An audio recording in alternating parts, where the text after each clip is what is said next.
This is Patrick Christie's Tonight. I'm only on GBNews. No nonsense Anne Widdecombe is waiting in the wings. But first, we tackle the migrant crisis with Parliamentary Private Secretary to the Home Secretary, James Sunderland MP. And the Prime Minister suffered a double blow today. So first, the President of the ECHR claimed that the government's Rwanda plan is unlawful. Then, the UN's High Commissioner for Refugees, Filippo Grandi, also stuck his boot into our Stop the Boats policy, accusing the UK of abdicating their responsibilities. So here's Mr Grandi speaking to the BBC earlier today.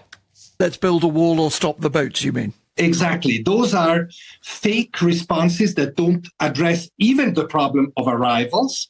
Yeah, it is true that there is pressure from electorates, but that pressure is largely induced by politicians that are fueling it and manipulating it, often through a whole set of fake news to gain votes. Oh my gosh. Listening to that, it's no surprise that former Home Secretary Suella Braverman was practically begging the UN, begging that guy to change the definition of what a refugee is in Washington last year. Where individuals are being persecuted, it is right that we offer sanctuary. But we will not be able to sustain an asylum system if, in effect, simply being gay or a woman or fearful of discrimination in your country of origin is sufficient to qualify for protection.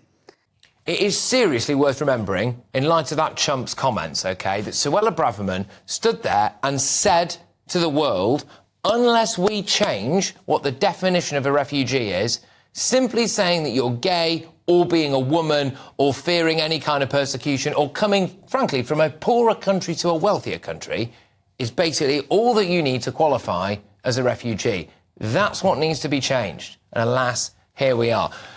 Mr Sunderland, welcome to the show. Britain's borders continue to be breached. The UN are basically telling us to get on with it. What do you make of what that guy said? I mean, he's the problem, isn't he? Do we just have to accept record levels of illegal immigration now? No, it's complete nonsense. I mean, 2 points for you, first of all. Firstly, Rwanda currently, as of September last year, had 130,000 refugees, displaced personnel there. So it's clearly good enough for the UN, it's good enough for us, and it's a great country. I have been there. The second thing, of course, is the fact that this notion that the UK is somehow responsible for the world's migrants is absolute tosh.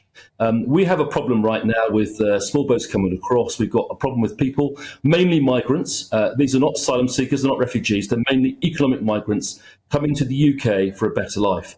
Who would blame them? But my point is this. Can't absorb the numbers that we're seeing at the moment, and it's absolutely right that the British government is focused on stopping the boats.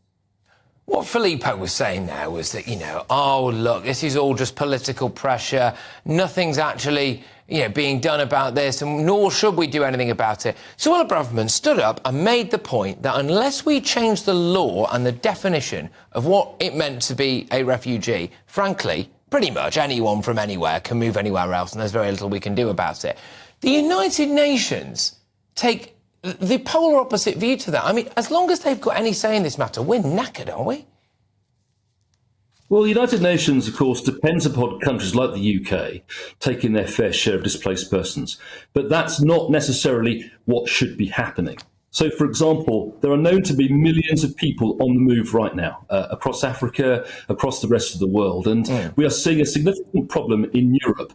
So What's interesting is that European countries within the European Union are looking right now at the UK, at what the UK is doing in law, and trying to copy it. And we are seeing a shift right across Europe towards right-wing governments because the problem has to be dealt with.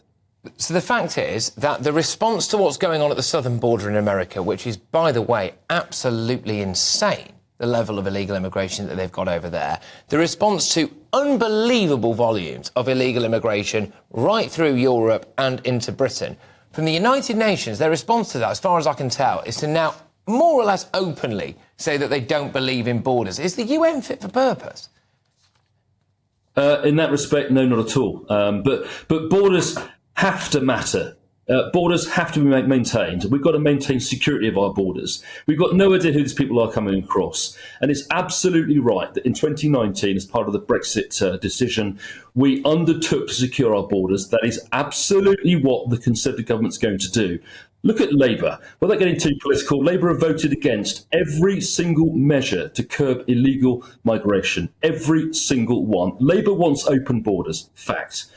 If Keir Starmer has his way, we'll go back into the European Union agreement whereby we'd be legally obliged to take over 100,000 migrants every year. It can't happen. It must not happen. We have undertaken to secure our borders, to stop the small boats. That is exactly what the Prime Minister is going to do.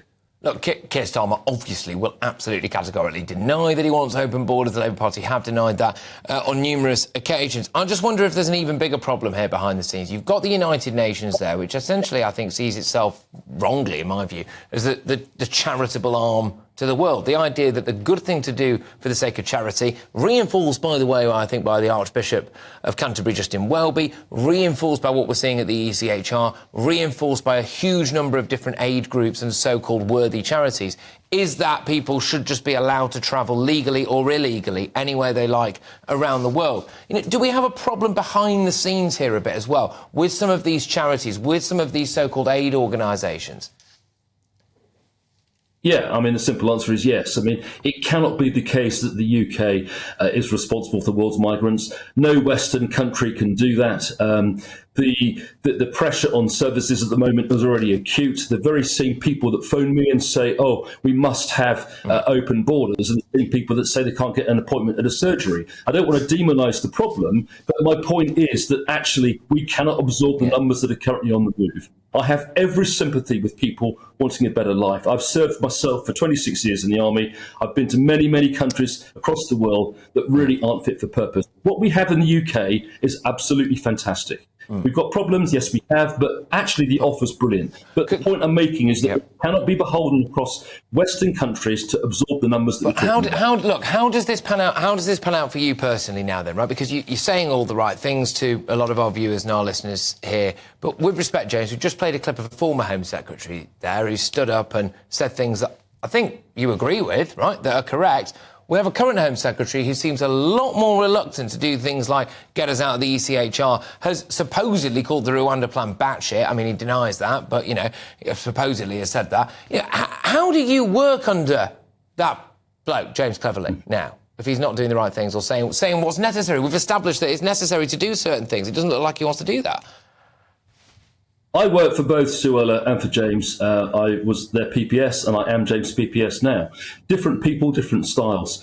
I mean, neither are wrong in what they say, but of course the approach is different. And what I would say at the moment is that the position the British government's taken is not a reflection of Suella Braverman, or it's not a reflection of James Cleverly. It's a reflection of what the Prime Minister is able to do. And what I mean by that is this. Where he's put the marker in the sand is absolutely clear. This is what the Rwandan government will tolerate at the moment. We've gone as far to the right as we can. The other thing is the Rwanda bill that's just gone through the House of Commons is the most right-leaning, draconian, if that's the right word, fierce, bold, ambitious legislation in this field ever. It disapplies Section 1, 2, 3, 5, and so on of the Human Rights Act. But what the Prime Minister is not going to do right now is effectively fail the centrists and the left wing of the party by leaving the European Court of Human Rights. And that's the right thing to do. All right, look, James, thank you very much for your time this evening. Always a pleasure. It's James Sunderland MP there. I know plenty of you will agree with that. I know plenty of you will not agree with it. Get your views coming in, gbviews@gbnews.com.